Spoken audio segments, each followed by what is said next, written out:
to the Polgar Chess University. In this lesson, we'll discuss some critical moments from some real games. Here is our first position, where it is Black's turn. And the question is how to continue and what are the important elements in the position. As of material, there is a material balance. Development, well, Black still did not develop his bishop on f8. But it's their turn, so if they choose to, they can develop it right now.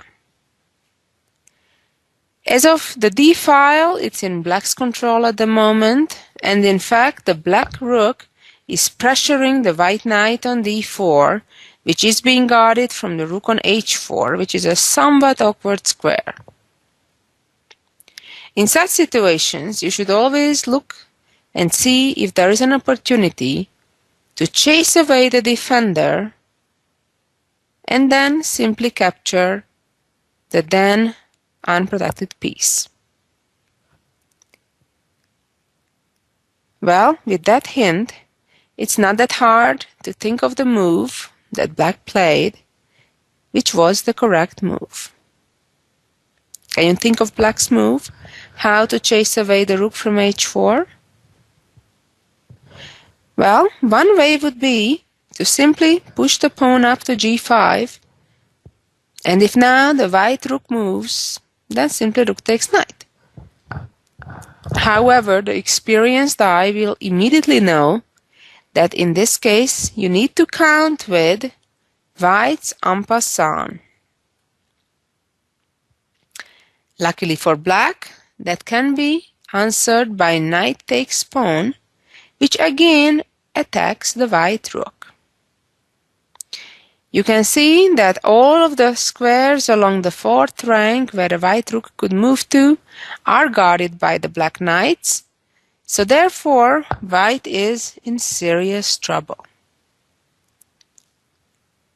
And after white's tricky counter combination, knight e6,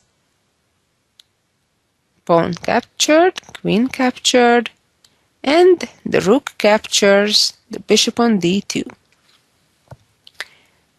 Well, at the moment, Black is ahead in material, and after queen takes knight, when now it seems that white is ahead of the game, white won a pawn on this whole deal.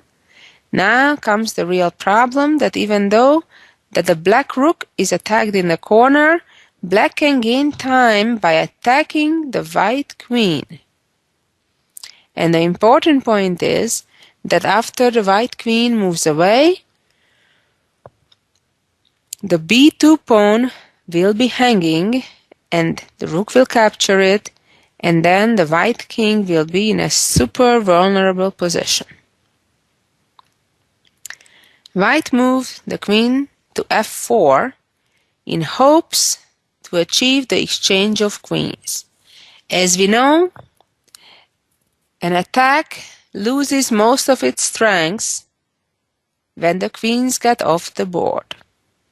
Therefore, Black naturally did not go for that, but played bishop e5, blocking that thread of the exchange of the queens, and only after the queen moved away, now rook captured pawn on b2. Now Black's advantage is very clear. The king must move to c1, otherwise there would be a discovered check in the air. And Black simply grabbed another pawn on f2. So all of a sudden now the tables have turned and Black is the one who is a pawn ahead, while maintaining a very serious attack.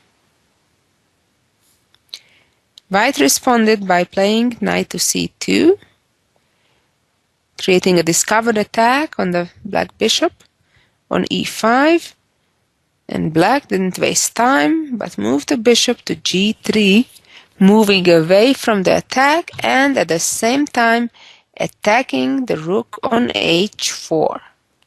The rook retreated, and now Black responded by queen b6.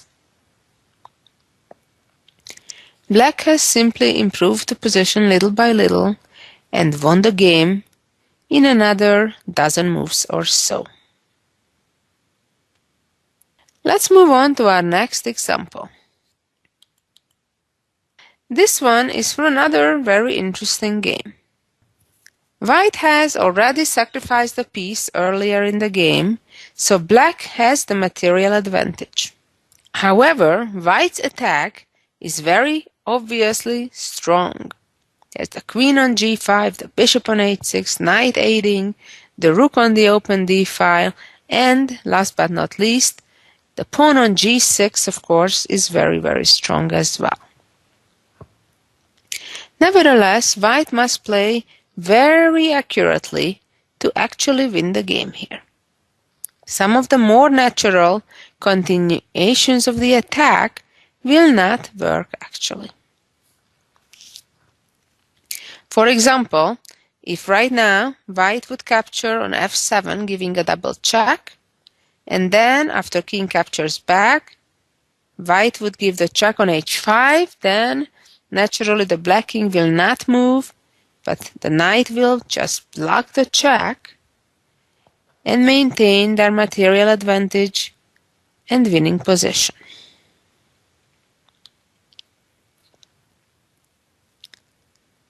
Also, giving the double check from the other side on h7 is not sufficient to win the game.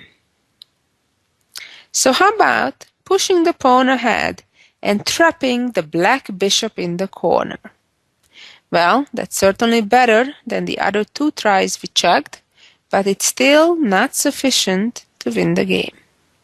The problem is that white's rook was hanging on d1 with a check. And then the king must move. It still seems though that white should be winning here, because white is threatening to capture the bishop in the corner, followed by checkmate with queen g7. But if black defends correctly, can save the game by playing knight to f5, defending the weakness, the weak square on g7.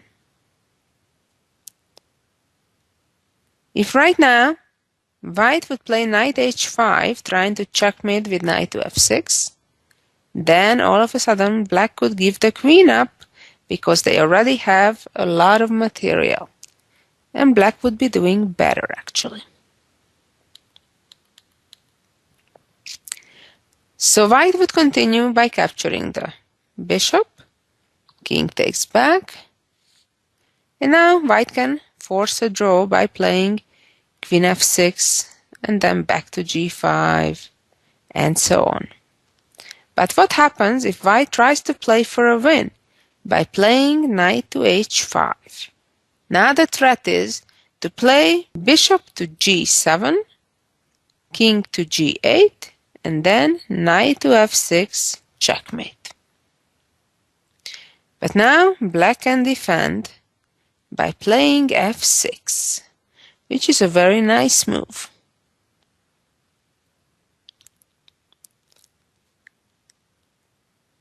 And now white can try various things, but the best choice clearly is to take on f6 and then simply draw after, keep checking on f6 and g5. Some of the other moves that white may try right now, such as bishop g7, then king g8 would give the advantage already for black. Or if pawn takes, threatening to play f7, then the queen would just go to d6, check, and queen c7, again guarding the key f7 and g7 squares. Let's go back all the way to the beginning of the game. So we know that capturing either pawn on f7 or h7 doesn't do anything. We learned that g7 at least saves the game, so that's certainly an improvement. And very often people, when they see a natural move and they see that it doesn't lose, they stop there, and unless there is another obvious-looking move, they just give up the search and settle for a draw. However, remember the famous saying, when you see a good move, look for a better one.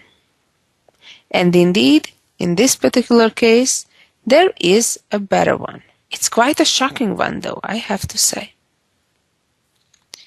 And that move is rook to d8, with the idea to tempt the black rook onto an unprotected square. Black does not have much of a choice but to capture, and now white was ready to play g7. The threat has been renewed to capture the bishop on h8 and then checkmate on g7. We can already see the first purpose of the sacrifice of the rook. If now black responds in a similar way as in the last variation by playing knight to f5, then the rook would be hanging on d8. So black needs to look for moves that secures the rook on d8 so he doesn't lose it. Let's first examine what would happen if black plays queen to d1 check first, therewith protecting the rook, and only after king to h2 follows up by playing knight f5, now that the rook on d8 is safe. Now, pawn would capture and promote, king would have no choice but capture back, and now white can try the same idea, working a whole lot better, playing knight h5, threatening with bishop to g7 check, followed by knight checkmate on f6. So black's best chance at this stage is to try to clear some escape square for the black king. So f6. And now the best choice is to just check and then give a discover check and simply pick up the rook. Even though there is material advantage, black's position is quite difficult at this position. For example, after h6, white would check and then play knight to g7, deflecting the knight, and if knight takes, then queen e7 checkmate. Let's go back to the starting position and see what happened in the actual game. White indeed sacrificed the rook and played g7. Very brilliant.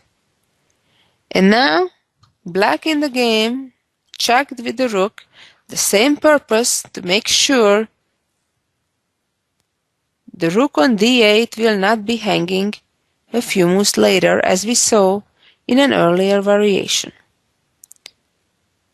King moves out, of course, to h2, and now knight f5. Pawn takes, promotes to a queen, and king takes. And now, similarly to the previous variations, white plays knight h5, threatening with a real threat, checkmate in 2, by playing bishop to g7, check, king g8, followed by knight f6, checkmate. It didn't help when black played f6 either, even though if white continues the similar way as in the last variation, the black king may escape through f7. But the reality was that white now can simply checkmate in 2 moves by a different way, because the rook is not back on the 8th rank, it doesn't protect that. Then queen f8, checkmate. A very nice example. Let's move on to a different subject for a change, and let's talk about this rook endgame. White has an extra pawn, which obviously gives white some chances to win.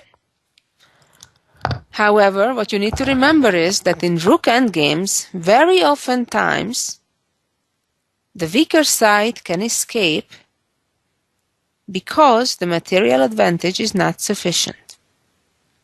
If in a position like that, the black king would get a chance to get somewhere under one of the squares along the white pawn's way, even if it's on b8, the position is very, very simple draw because white could not make a progress. The black king can conveniently just sit on b8 and then the rook just move kind of back and forth on the 8th rank, making sure that white doesn't make a progress.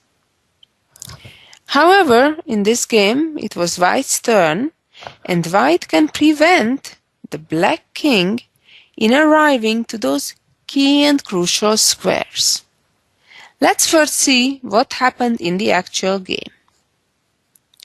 White played rook to c5, a logical move in the sense to try to keep the black king away from the b file.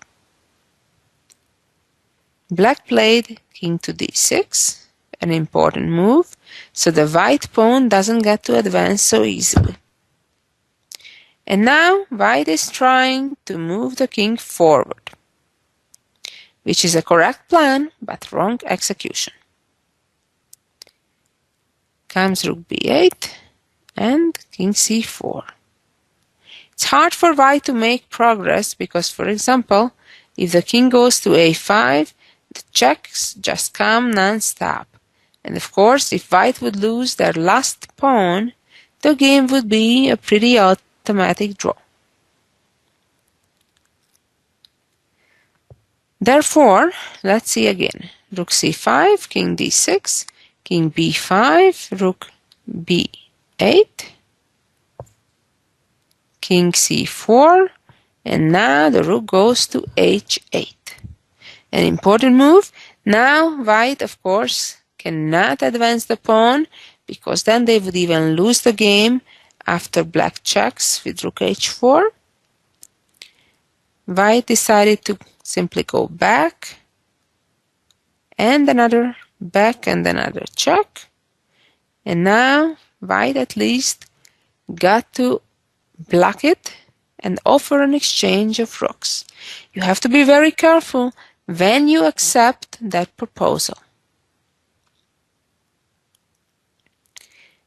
Rook moves to g8. Remember, black's goal is to move the king to the b file, and then the game is a rather simple draw. Rook check and king c7. The king achieved its goal, arrived to the b7 or b8 square, but black even doesn't want to allow the white's king aid in this try for a win. Came rook f6, king b7, rook f7 check, king b6. Typically, you want to try to block the advancement of a passed pawn in the rook endgame as early as you can. The less advanced than passed pawns are, the less dangerous they get. And black just passed, and here the two grandmasters agreed in a draw. And now let's go back and see what did white miss. How should have white won this game? In this position, the winning move was to play rook to h7. That keeps the king away from b7 or b8. But what then if the king just moves to d6? Now the difference is that the white king can move forward and then the checks can be blocked. So came king a5, rook check on a8, king b6, rook b7. And typically in such a situation the white king is in trouble because it cannot move forward because the pawn on b4 would be hanging, but it needs to go backwards, and then there has been no progress made. So therefore, the correct move was to block the check with the rook. The rook endgame, if black would now trade rooks, would be a simple win, because after rook takes, king takes, b5, b6, and so on comes and wins. So therefore, black was forced to get out of the way, and once a pawn reaches the 5th rank and the king is in front of it, the win is rather simple. And finally, let's see the jewel of the week. Here we go. In this position, it's clear that black has the material advantage. White has a bishop and a knight for the queen, and another pawn. Nevertheless, it is white who can win the game. As usual, I suggest you try to sit back, pause the DVD, and try to figure out the correct solution. As typically for such and similar positions, you'd be looking out for ways in how to create a fork on the black king and queen. Surprisingly, the forceful looking moves don't accomplish the goal. The correct idea here is for white to play c4. c4, it's a quiet move, but amazingly it puts black into Zugzwang. Let's see the different queen moves, how they all get refuted. If the black queen moves right now to b4 or e1, then the fork comes by the knight retreating to d3. If the queen moves to b6, it would step into a fork and discovery by simply playing knight d7. If the black queen moves to c7, then white had to prepare a cute plan of playing bishop to f4 check. King takes and knight e6, and again the queen is gone. After c4, if the black queen retreats to d8, the solution is rather similar. The bishop still moves to f4, and whether the king captures the bishop or moves to d4, the same fork comes with knight e6.